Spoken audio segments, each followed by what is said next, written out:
Hello and welcome to the Messages and Methods Livecast Live 2.0 live stream podcast hosted by Encore entrepreneurs Shelley, Carney, and Toby Younis. We inspire excitement for content creation and marketing your brand and business while answering all your technology and digital marketing questions. Join us as we interview experts who share their knowledge and experience to provide actionable tips to land more clients, nurture leads, and position yourself as an expert in your industry. Chat with Shelley and Toby live every Wednesday on YouTube or Facebook. Hello and welcome to Messages and Methods. I'm Shelley Carney. Today we're going to be talking about agility as it refers to our business. Specifically, how can we as content marketers be agile and respond to our audience? So my name is Toby Younis.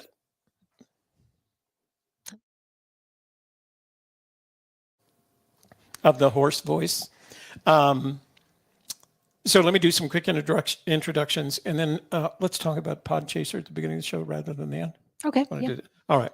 So a couple of things. Make sure that before you leave today, you like our show, share it with your family, your friends, your neighbors, your business associates, the entirety of your social network. And then finally, if you're not already a subscriber, this would be the ideal time to click down on the subscribe button so that whenever we start a live stream, you'll be immediately informed and as a result in the know. Also, for those of you that are familiar with it, the Super Chat light is lit. If you don't know about Super Chat, it's a way to contribute to our little project here. Go down to the bottom of the chat window. You'll see a stylized but grayed out $sign. Click on that $sign, and the good folks at YouTube will walk you through making that contribution. Okay. So before we get started with our presentation today, we wanted to make this announcement. So I'm going to bring this in so Shelley can tell you all about it. All right. So this is Podchaser. Podchaser is a place where you can share your podcast. People can find it there. They can find me too. Apparently. Is Excuse it me. contagious?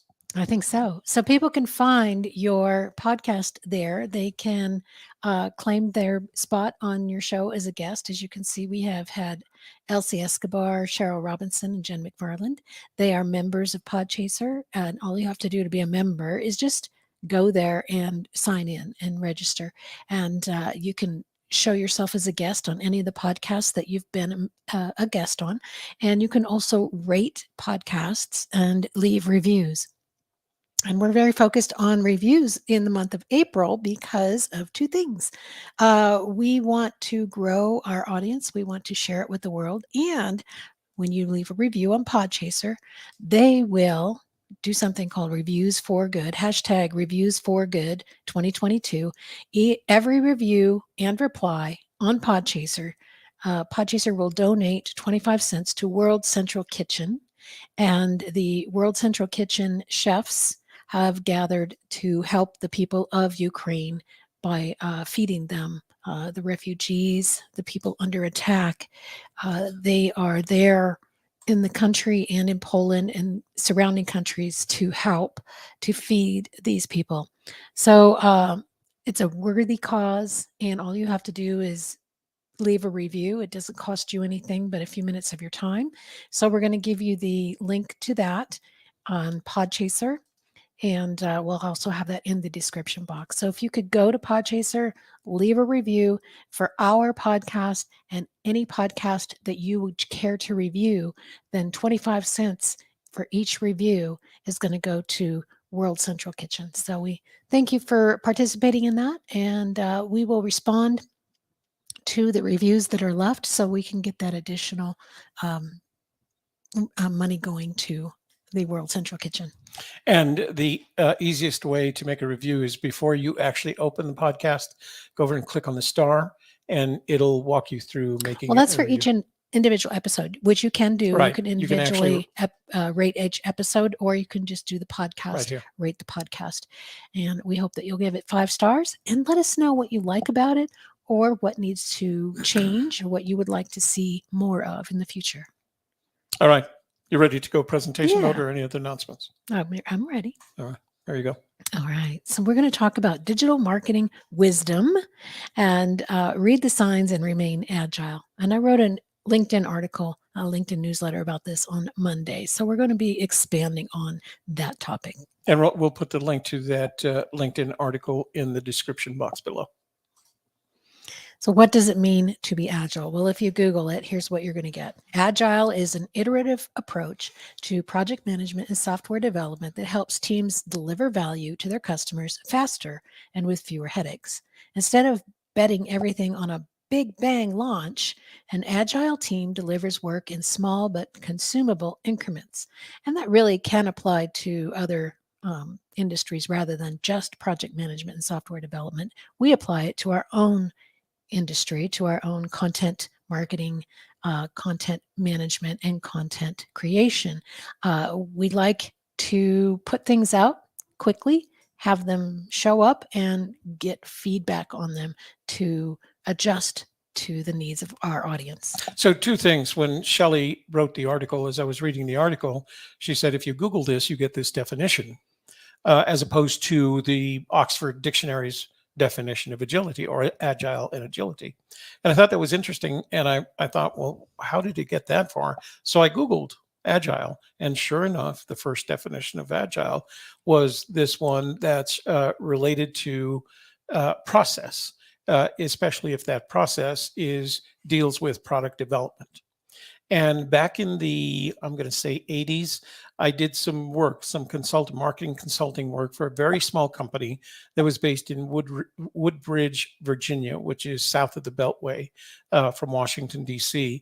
And the CEO of that company had written the book on agile project management. And he was a big hit. They were dealing with a lot of big corporations. And I got to meet some of the companies that they were doing business with. And one of them was, for example, Johnson & Johnson in Cleveland, Ohio. And I was helping them with their marketing and sales development. And it was amazing to me. And I kind of had to learn the process at a very fundamental level. And I thought it was such a different look at the way project management was run, because project management basically is run independent of the end result, right? You're targeted on the end result.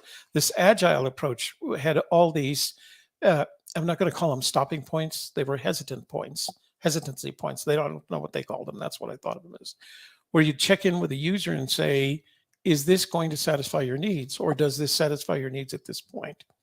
One of the things that came out of this is that the user was far more willing to accept, I'm going to call it an incomplete product that solved the customer's problems as soon as possible, rather than waiting for the end product that was identified at the beginning of the process.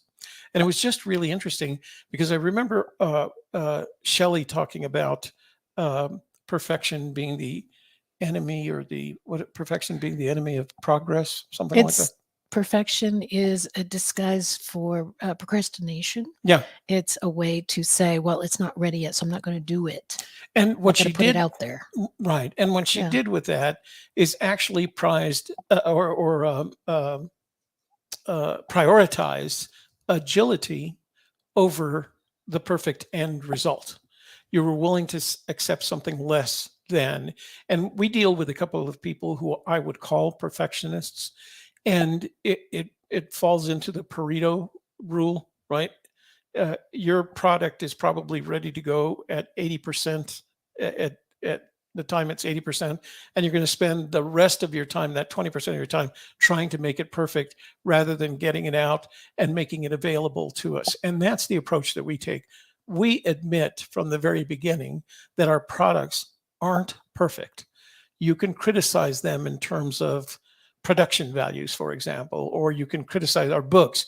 You can criticize them and that you might find some consistency errors, or I don't think you'll find spelling errors, but grammatical errors or continuity errors, not big ones, but you could, if you're picky and a perfectionist, you'll find them. I don't want to say we don't care. It's important to us what our customers and the people who expect us to produce the best possible product. What we want to do is make sure we get the product out and not spend a whole bunch of time making sure the product is absolutely perfect. Before we started the show today, we had a very short conversation. And the conversation was, should we move this to the nighttime, right? The 7 o'clock hour rather than the 1 o'clock in the afternoon hour. And the conversation was short because it went back and forth, and the back and forth was, we've always done better at night, haven't we? Yes. Does it fit with our schedule? It fits with it now. As a matter of fact, in some cases, it's easier. What's the downside? The downside is we don't have anybody signing on at 7 o'clock at night. There's the 4 time zones that we have to deal with, and I get sleepy at 7 o'clock. It was minor stuff. So the question is, in terms of agility, if we feel good about it, if we feel good about the potential, let's do it. The only thing that we have to do is inform our audiences we're going from 1 o'clock in the afternoon to 7 o'clock at night and see whether or not they can follow us, right? Then we'll get into the perfection of polls and what people want to hear, et cetera, et cetera. But you have to be, especially if you've got a partner. And, I have to keep up with her, because she throws ideas out at the rate of a mile a minute, right? They're always coming, and you have to be wise enough to see what's coming, even wiser to determine whether or not that fits with your objectives, and even wiser to determine whether or not you can accomplish it without doing damage to where you are right now. And that's the fundamental, what you're not shooting for, what you're not saying to yourself, but the perfect show is on Tuesdays at 1 o'clock or Saturdays at 8. You're not fighting that battle. You're making the decision, taking a look at the results, making sure that you deliver value to your prospective audience, and go with it. And just go with your, I don't want to say feelings, because I'm not that kind of person, but go with your intuition, what your intuition is telling you, and then move on from there. And there's some other things that you can look at as well, like your YouTube analytics, for instance, that will tell you when people are most likely to be looking at videos on your channel. So we'll do that next before we make any kind of decision. And then we'll make a couple of announcements, I'm sure. And if we do it, we'll probably do it like the beginning of May rather than just like, okay, well, next week. Next week, yeah. We'll wait.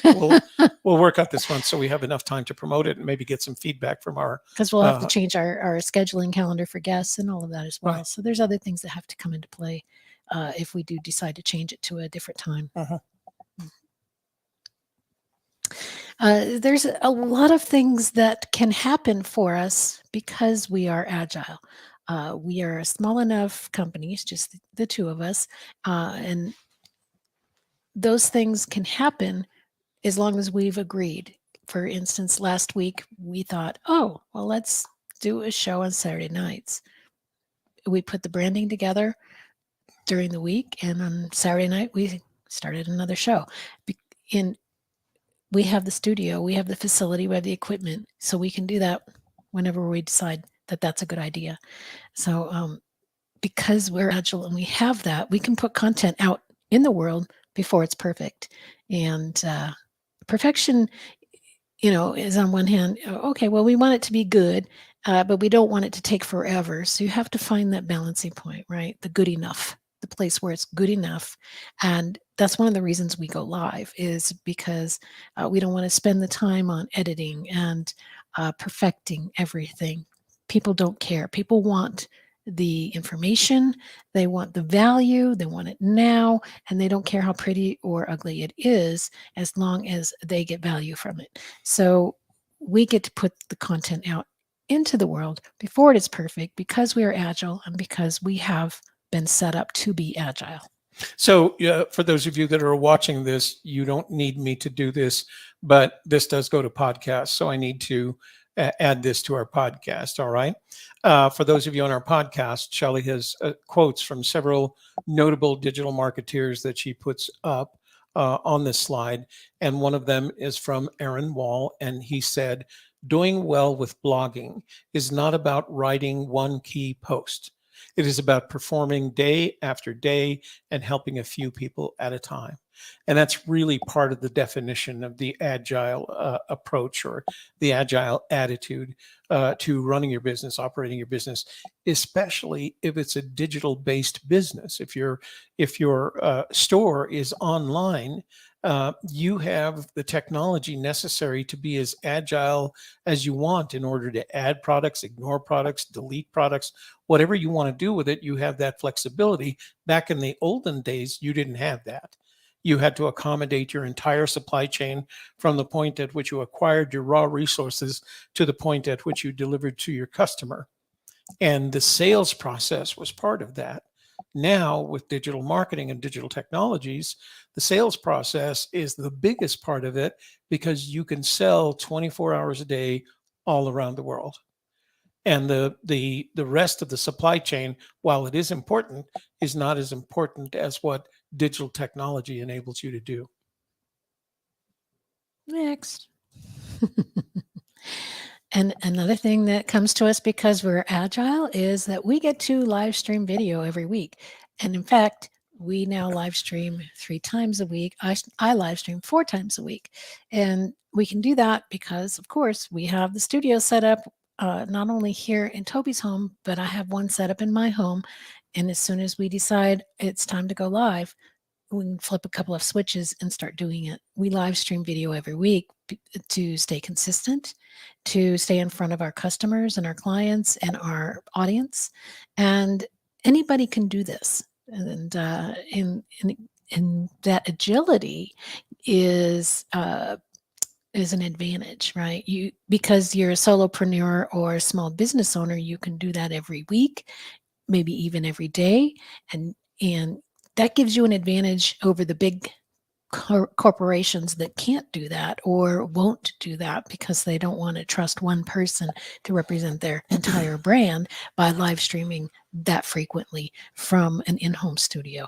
And we get to do that. So before we started this presentation, I was doing a couple of quick edits to it, and I considering added a slide with a picture of the galaxy, and at the top it would say time and space. One of the things that provides you agility or the ability to be agile in terms of how you position your business and how you operate your business is the commitment to time and space. And what I mean by that is not rocket science.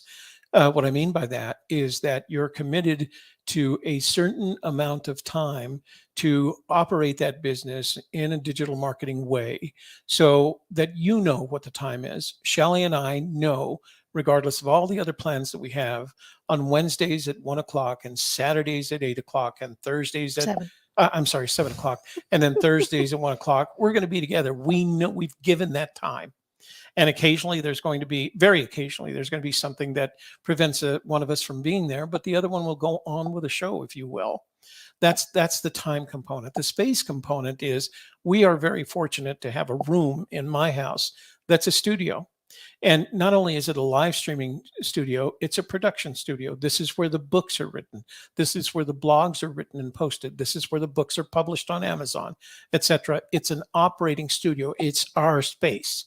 And when we spend time in here, one of the benefits of it is that when you're in this space, you feel like you're doing some work. We don't come into this space to drink our coffee, We come into this space to do something productive, whether it's individually or together. Shelley does her 11 o'clock on Thursday show from this space, and she knows she can walk in. She knows all the equipment. She knows how they're oriented. She knows where StreamYard is, and she can get that launched. So commit to time and space. Now, if you're not fortunate enough, and that's probably the wrong word, if you have a full household and all your bedrooms and all your other spaces are used for the purposes that they were designed, then find a space. find a horizontal surface on which you can place a laptop computer, a light, and a camera and a headset, and you can operate it. I have a backup space. Last week, we thought my computer was dying. My backup space is right at the door. It's desktop size. It has a laptop computer, and it has a headset and a light and a camera behind it. And Shelley and I tested it. We wanted to make sure that if the computer was going down, that we had an option for it.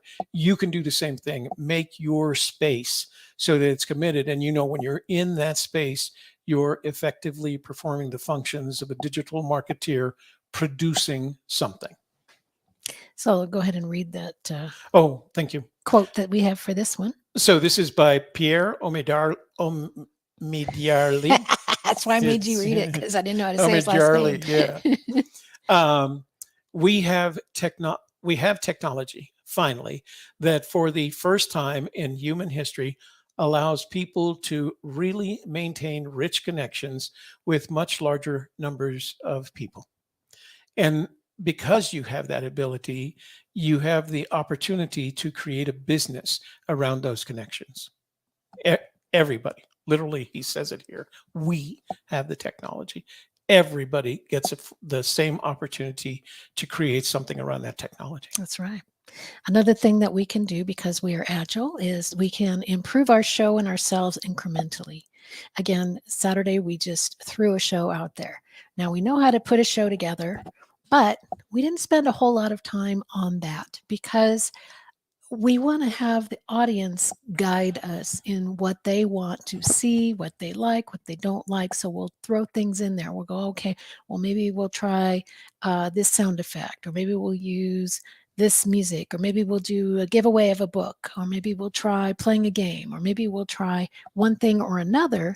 And then we see what the audience responds to, what they like the most, and we get that feedback.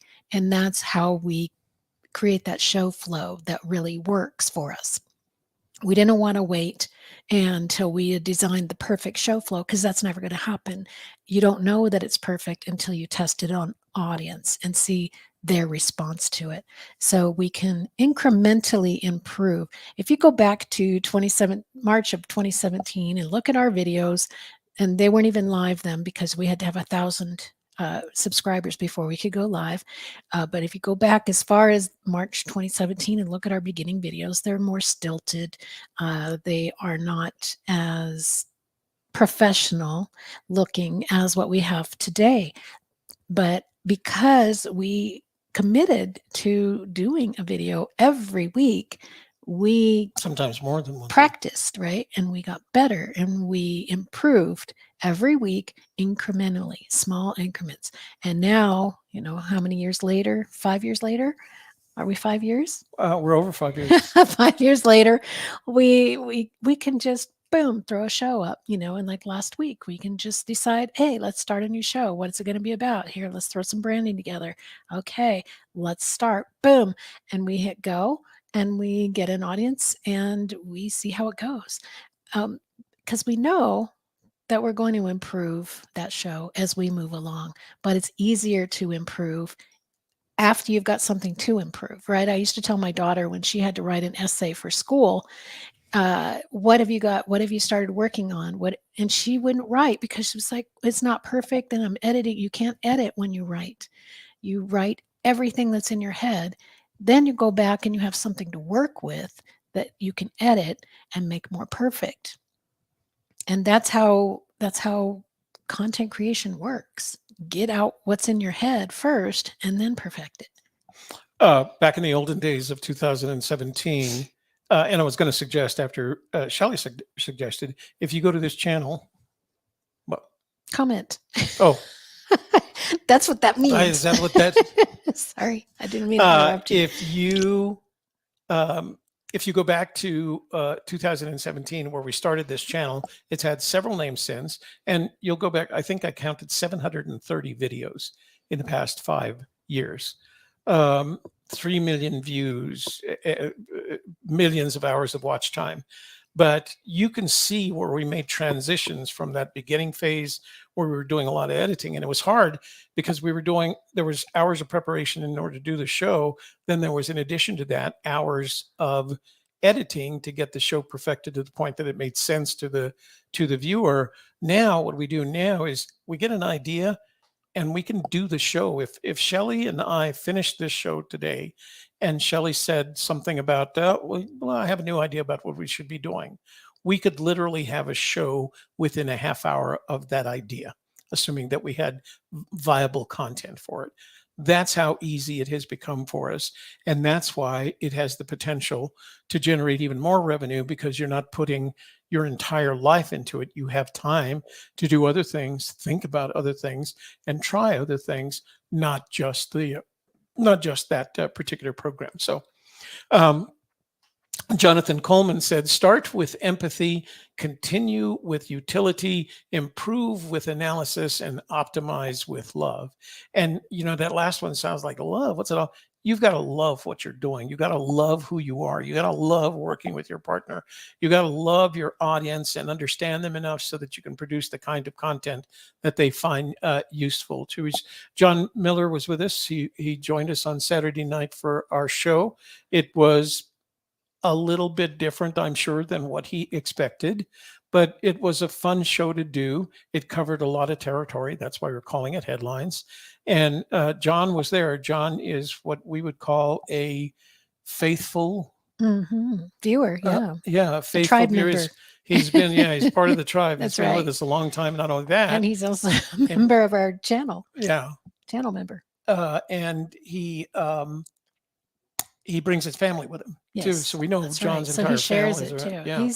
He's very dedicated. He's the one that if we had 100 of people like him, we'd be set, man. 100 true fans, right? Yeah, we'd be pretty happy. All right, next one.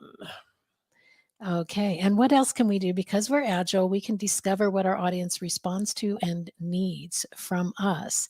We are always looking at our comments in our chat room, and we're looking at emails that people send us, and sometimes even texts, because we've gotten to know some people well enough that they text us and let us know what's going on with them, what they want to see more of, what they liked about our show, and then we can respond to them in a way that is tangible by saying, okay, we have 20 people who say they will show up for our show if we do it at 7:00 at night instead of 1:00 in the afternoon.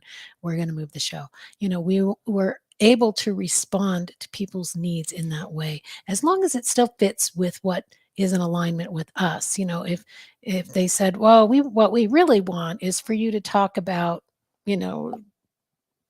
something going on Fox News. We're like, we don't really want to talk about that. That's not in alignment with who we are. So we're not going to go that route. But if it is something that we can do and that we feel good about, we definitely will do it. So I actually wouldn't mind if somebody had a reference to something on Fox News, because they think okay, that was a bad example. Okay, bad example. Maybe they want to talk about something we have no interest in, like ballet or something, and we have no interest. So I was like, well, you don't know anything about ballet. Sorry. I actually can have a conversation. Are you going to contradict everything I say? No. I wanted to point out, in light of that, if you watch the scroll across the bottom, there is a myriad of ways to get in touch with us, whether you use email, text, phone, voicemail, etc. We love hearing from the people that watch our programming, because they always do it in a good and helpful way. Every once in a while, you get a person that's going to criticize you because that's the nature of that particular beast. 20% of the people, they don't like your voice, so they don't like the shirt you wore or whatever. It's that old 20, 60, 20% of the world will love you, 20% of the world will hate you, and there's 60% that will have a conversation with you without making any emotional judgment. All right. Spending energy to understand the audience. Wait. This is by Nancy Duarte. Is that correct? Nancy Duarte. Oh, yeah. Okay. I just wanted to make sure that people knew that you were doing a quote rather than just saying your saying things. I don't know. I guess I could do that for the podcasters. They don't know. Okay. This is Nancy Duarte said, spending energy to understand the audience and carefully crafting a message that resonates with them means making a commitment of time and discipline to the process. I mentioned that before. We call it time and space, but you could add very much discipline as a component of that time. The discipline to show up, in our case, in Shelley's case, 4 times a week. In my case, 3 times a week. Although this week we're actually having a special Amazon That's right. show. Because why not? Because why not? We have a studio and we have the time. We got time That's and right. space. That's right. And you make money there. Exactly. And you get to share with the world. So do it. All right. Another thing we can do because we are agile is we can get things done more quickly, and we can lose a client one day and find a new client the next day. We can stop a show one day and start a new show the next day. We can get things done more quickly. Somebody can call us and say, "I need to start live streaming tomorrow." Okay, we can do that because we're agile. We have things in place that we can just, okay, let's just put all this together and here we go. It's kind of fun and it's kind of cool, and we like it. So we don't mind being agile and coming up with new ideas and getting them done quickly. So it's about the whiteboard. There's actually a large 4-foot by 6-foot whiteboard in my kitchen. And if one of us gets an idea, we post that to the whiteboard. The next time we're together, we go to the whiteboard and we discuss it, right? We talk about what it's going to be. The discussion on the whiteboard right now is our next book, which direction we're going to head, how are we going to publish it, how are we going to produce it, how are we going to publish it. And so because you've dedicated time and space, things do happen more quickly because you're looking at it almost every day and determining what contribution you've made to the process in order to move it forward. And sometimes it's just getting the idea or at least crystallizing the idea so you can start taking action on it. And it's an important part of our process where we start throwing things out there. And I'm going to give you another example.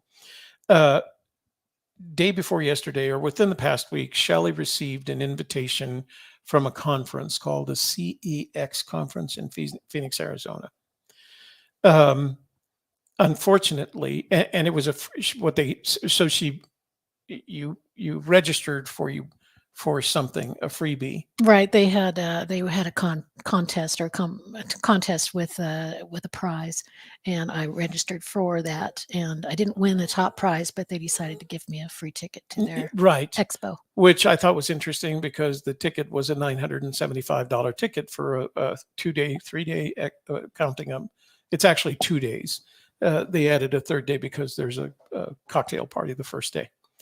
And Shelley and I both realized it would be very difficult for her to go because of the situation that Kevin's in. He requires, her to be here in some cases. So she asked if I wanted the ticket. I went and checked it out, and I thought to myself, well, it is a $975 ticket, but they picked it at a resort that's $300 a night. So there's $900 worth of hotel expense plus a flight. Or I could drive, but at this point, a flight and a drive are going to cost me about the same in time and money. And so I started thinking about it, and I said, I don't want to, because Shelley knew that I just wanted to take a trip, that I wanted to, I love traveling. I don't get to do it as much as I used to. And I'd like to find excuses. And this seemed like a pretty good excuse considering I was Shelley was going to give me the ticket, was going to pass on the ticket, which they said was okay to do. Mm-hmm.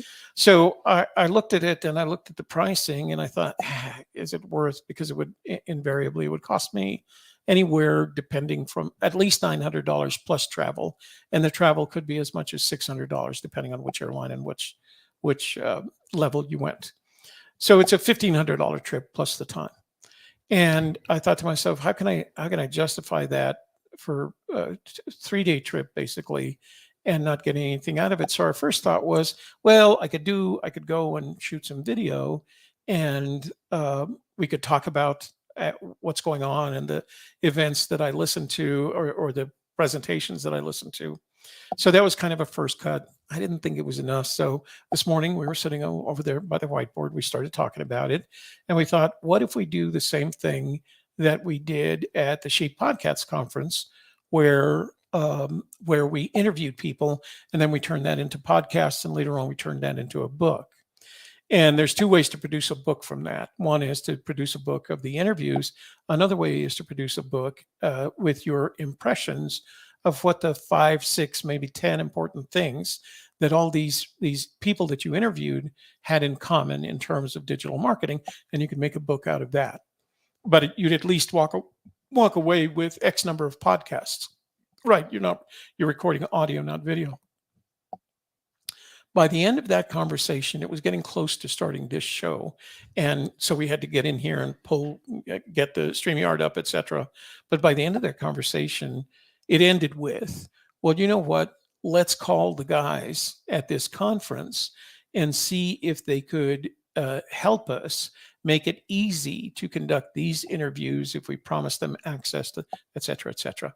So it went kind of from a Shelley got a free ticket to an opportunity to produce more content, at least some podcasts, and possibly a book. And the reason it went that way is because we both think in terms of those things. For me, it was like, I told her last night, she offered the ticket, and I said, yeah, I need to get away. Listen, I don't lead the kind of life that requires me to get away, right? I'm happy right here in Bernalillo, but I love traveling. And I love excuses to travel. I love the trip, how much I talk about the trips that Shelley and Kevin and I have taken together.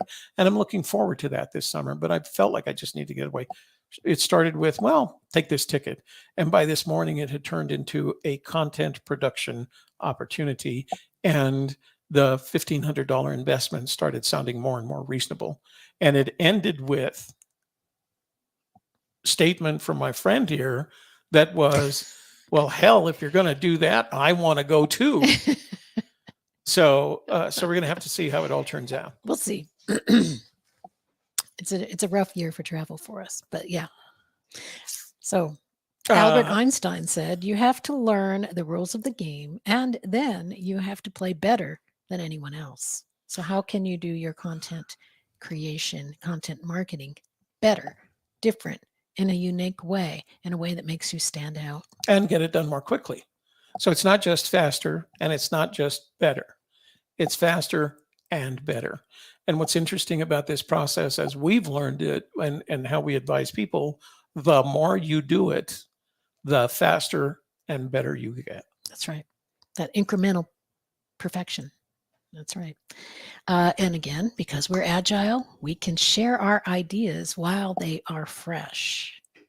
I'd like to point out this book that we just put out last week.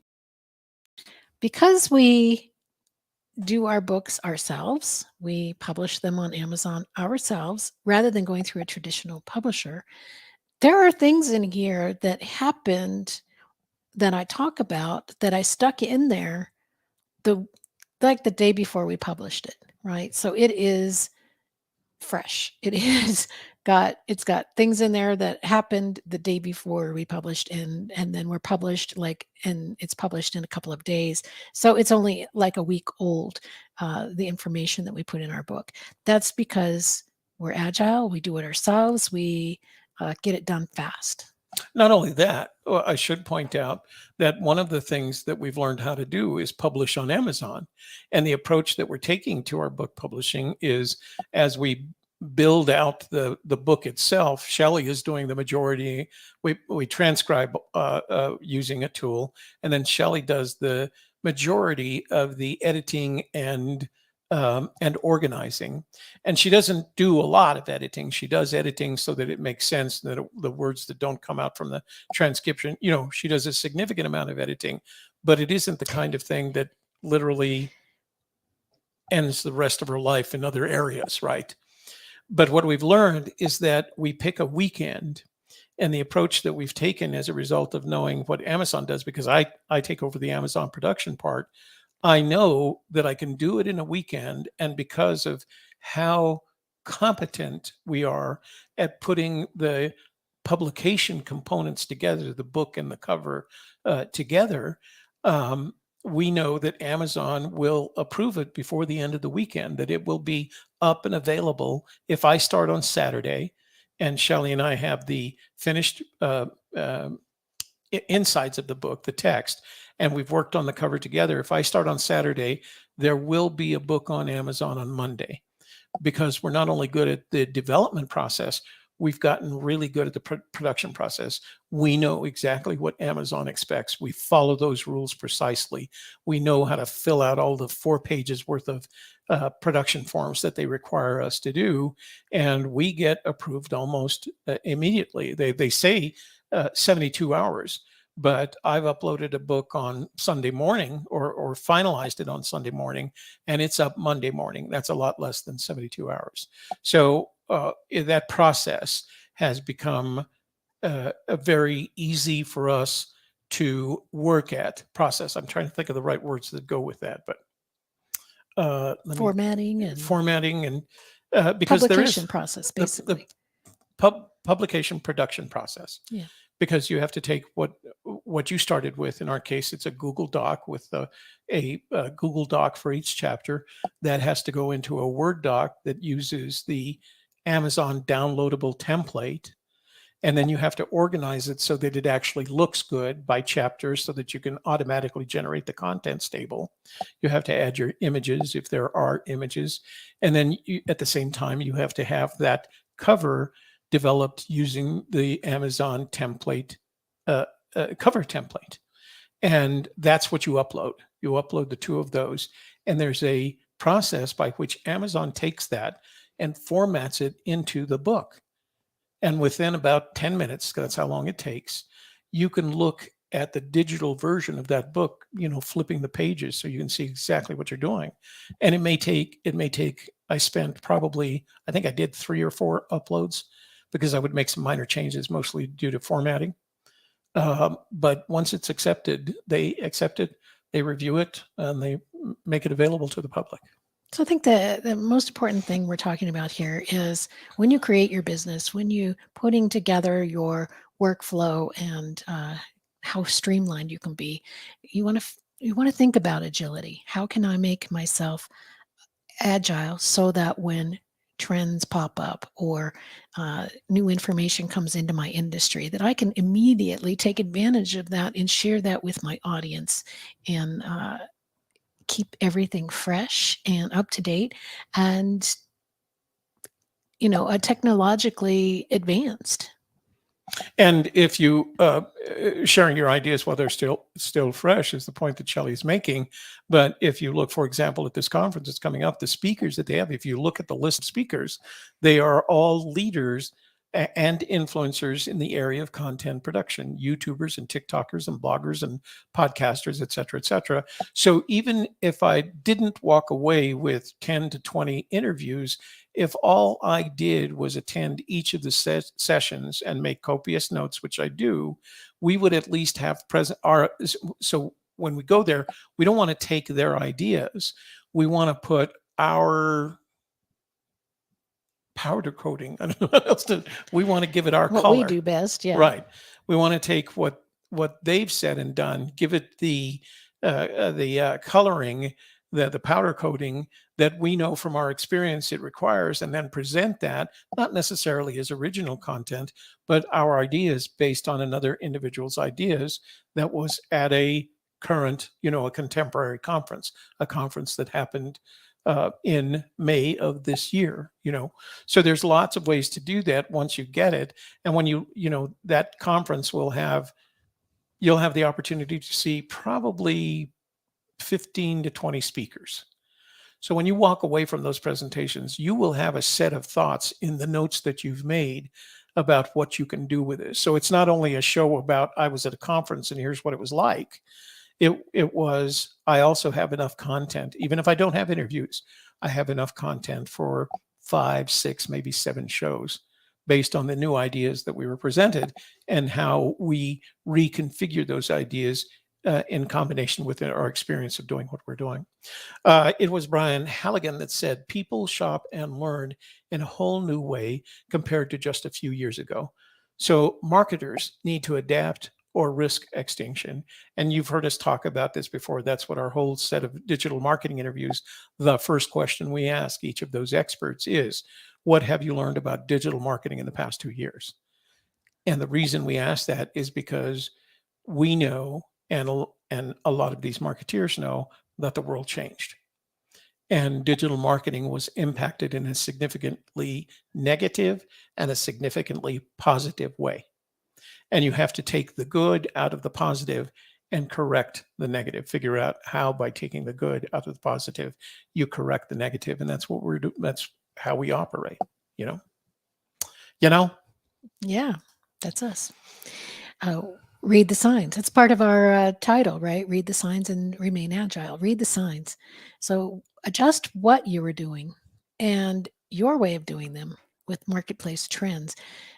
Take a look at what's going on in the world and then see if it's a fit for you. For instance, everybody right now is saying, oh, you got to be on TikTok, TikTok, TikTok, TikTok. Everybody's on TikTok. Well, no, look at the demographics before you make that decision. Is that your audience? For us, we look at it and we say, well, let's see, 18 to 29-year-old. No, that is not our audience. So maybe TikTok is not right for us. Let's just stay on YouTube. That's where our audience is. And that's where we're able to connect with people. So we didn't adjust in that way. But if we do see things that are happening, like this content marketing expo, Creator Economy Expo is what it's called. We could hop on that and we could learn what they have to teach from all the people there and then adjust it to our audience's needs and then use that in our content. I'm going to show the screen for just a second, because if you're not sure where the world is now in terms of the digital market, it's very much focused on what they call the creator economy. And there's a lot of things happening in that right now. And it's like a key set of buzzwords. And Shelley and I pick up on this, where we start noticing things that we're getting in emails and invitations and things like that. But if you look up the conference, the Creator Economy Expo, and you look at the speakers and the topics are speaking on, you will get not a great sense of the trends, but you will see the trends that are different from the trends of just 2 years ago, and why it's now called a creator economy rather than a digital market. So take a look at that. I will put a link to the actual page in there in the description box below, so you can go check it out. It's an interesting conference. Even if you didn't go, like I said, just by reading the speakers, the bios and the topic that they're going to talk about, and the kind of a description of that topic, you will learn from that, and you will get a real sense of what the creator economy is all about. Mm-hmm. Our audience enjoys watching the process of us putting out a new show and then adjusting it as needed, right? Do we need to change what time we show it? Do we need to add some more music or sound effects, or do we need to ask our audience to be more participatory in that they send us things, or do we, how can we make it better? And that's a perfecting process, but the audience is a part of that. They share their input and advice with us, either through comments or in the chat or by sending us emails and reviews. And we align our show to their needs. That makes sense. Let's try putting some of that into our show, read whatever they've sent us. Or sometimes we've read people's emails on past shows, and to give them that voice, right? Allow their input to be heard by others. And that way they feel ownership and loyalty to our show, and they're more likely to continue to keep showing up, bringing along family and friends, and, buying things from us in the future. All of that comes together when we get our live streams out quickly and we use the audience's feedback to make it better. So there's a big conversation. This is going to sound like it's not related, but there is a big conversation occurring right now in the community of stand-up comedians. And the conversation is about harassment. There's actually another name for it when they're doing, is it harassment? Heckling. Heckling, right? So the conversation is about heckling, and the notability of the fact that over the past couple of years, heckling and this is where the conversation is, the amount of heckling that a stand-up comedian has to endure during their show has increased over the past years, because apparently there's something about this thing that the audience feels like they can tell you what they think, as opposed to just sitting in the audience and listening to. And there are comedians that are really good at handling their heckling, and they learn from those comedians and how to handle it. But there are some comedians that have decided to make it part of their show. Now, sometimes it's just a drunk and they're being jerks, and you tell them they're being jerks. But other times people, the heckling is, tell us the joke about the time that you such and such, because they follow you and they know what your jokes are. And so comedians are actually adjusting. I just saw a TikTok short of a comedian that literally based his entire show upon the heckling that started with, he happened to be in a place where he was a white guy, and he happened to be in a community that was primarily Black. And they said something that he didn't recognize, but it was something to do with the Black community. They went like per or gur or something. And I don't know what you're talking about. Sorry. Okay. Well, it's their way of expressing themselves about who's on stage. Okay. And he took it and he said, I don't know what that is, right? You're talking about, and he said, I'm a white guy. I don't know what you're talking about. That is obvious something. And he went on with the rest of the show using that as a basis for the show.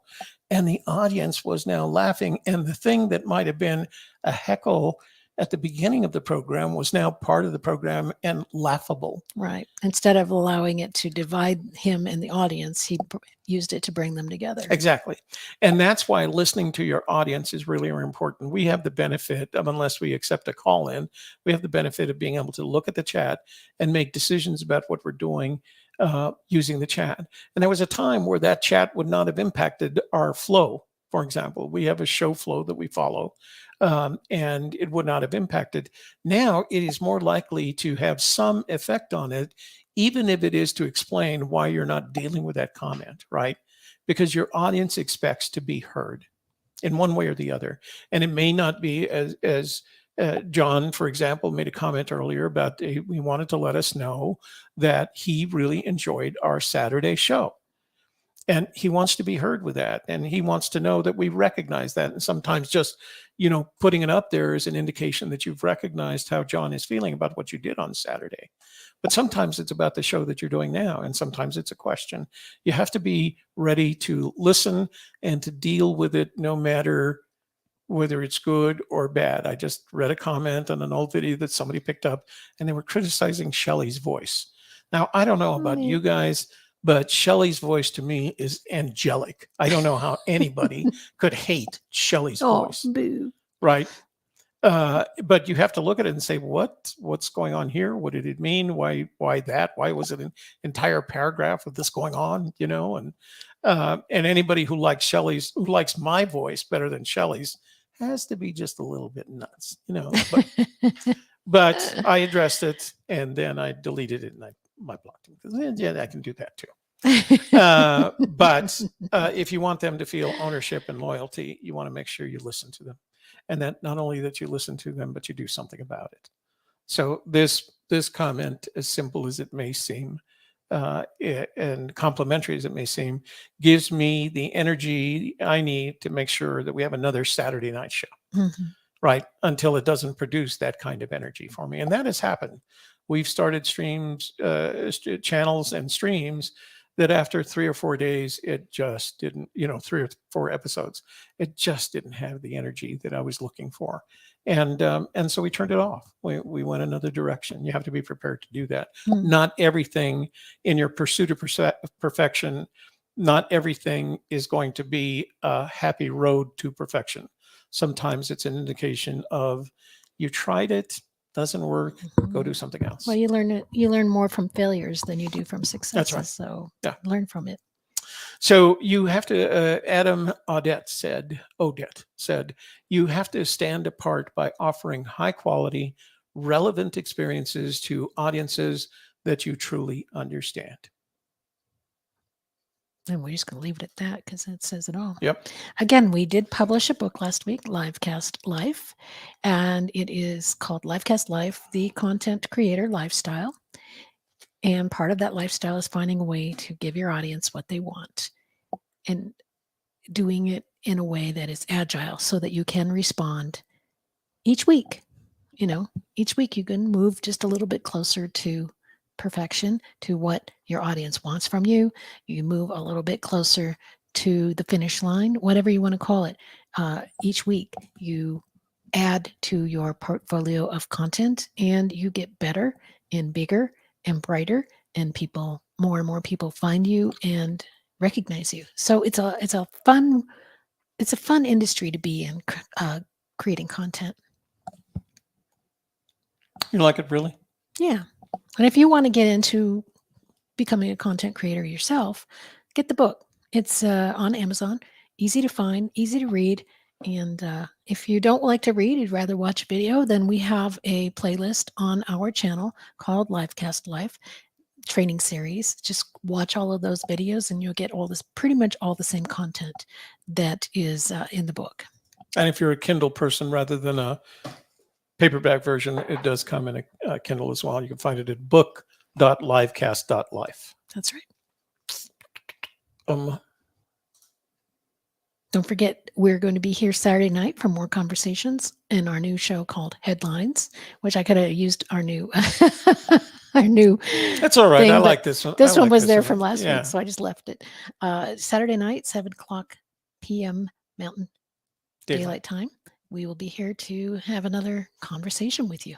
And for those of you who are curious about what we'll be talking about, we're going to be talking about the headlines, starting with Ukraine.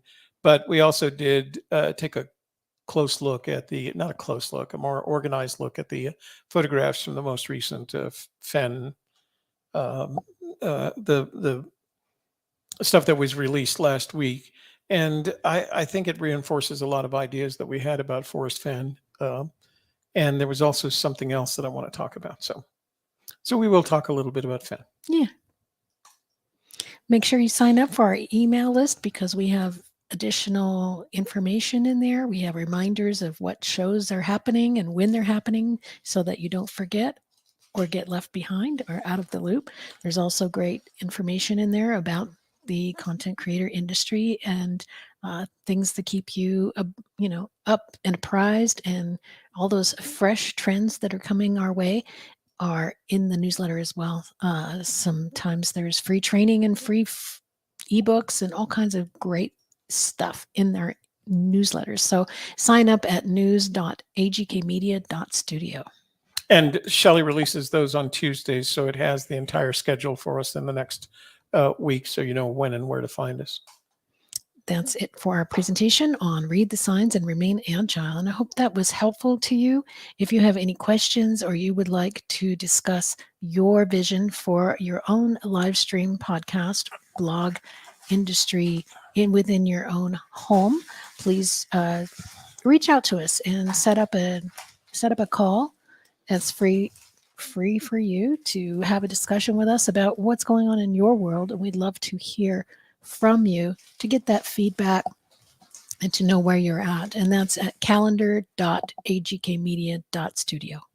So as soon as we finish the show and I finish processing, I'm going to the post office. I'm going to put in the mailbox the books that we gave away. What addresses? Oh, I'm sorry. Gave away this last Saturday. So you can expect that in upcoming Saturday's show, we'll have some giveaways, and we'll probably be giving away copies of our new book as well as maybe a copy of the old one. It's not the old one, but the one that we published at the beginning of the year. So we'll give away some of these books on our Saturday Great night giveaways show. on Saturday nights. So be there. Yeah. And all you have to be good at is trivia. Toby and Shelley trivia. Yeah, just show up. It's easy. Have fun. Okay, remember again that if you need to contact us, that contact information is not only in the description box below, but it is scrolling across the bottom of the screen continuously. So you should have all our videos. Of all our videos and all the stuff that we do. Thank you for being here with us today, and we hope to see you again very soon. Saturday night, for sure. But you should join us on Thursdays at 1 p.m. Daylight Time, Mountain Daylight Time, on Video Tarot Live because that's when we do our Amazon influencer show. And we have 2 shows this week. One show is going to be the small set photography stuff, but we were invited by a company that specializes in lighting and other electronic pieces they sent us a bunch of their products. So we're doing reviews and talking about and selling all their products we're doing a special show for them on Friday at 1 p.m.